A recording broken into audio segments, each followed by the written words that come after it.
জয় মাতারা, জয় গুরু বামদেব। আপনার জন্মছকে কি পিতৃদোষ আছে? আপনি কি করে বুঝবেন আপনার জন্মছকে পিতৃদোষ আছে? আপনার জন্মছকে শনির ঘরে রবি গিয়ে কি উপস্থিত হয়েছে? শনির ঘরে যদি রবি গিয়ে উপস্থিত হয় তবেই আপনি জানবেন আপনার জন্মছকে পিতৃদোষ আছে। আপনার জন্মছকে যদি পিতৃদোষ থাকে তাহলে আপনার আশা অর্থ আসবে না, আসলেও সে অর্থ আপনাকে থাকবে না। বিনা কারণে ঝামেলা জড়িয়ে পড়ছেন, দেখুন আপনার জন্মছকে পিতৃদোষ আছে। বিবাহ হতে চাইছে না বা বিবাহ যোগাযোগ হচ্ছে, যোগাযোগ হয়ে বিবাহ জায়গায় পৌঁছে গিয়েও বিবাহ কেটে যাচ্ছে, দেখুন আপনার জন্মছকে পিতৃদোষ আছে।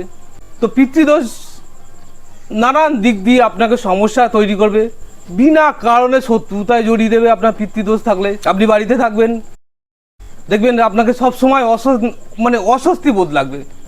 দেখুন না, আপনার পুরো আপনি ফ্রি হয়ে যাবেন তখন, কারণ আপনার বাড়িতে পিতৃদোষ, আপনার ছকে পিতৃদোষ আছে, যার কারণে ওই জমি ওই বাড়ির মধ্যে আপনি পৌঁছালেই আপনার শারীরিক মানসিক সব দিক থেকেই অশান্তি লেগে যাচ্ছে।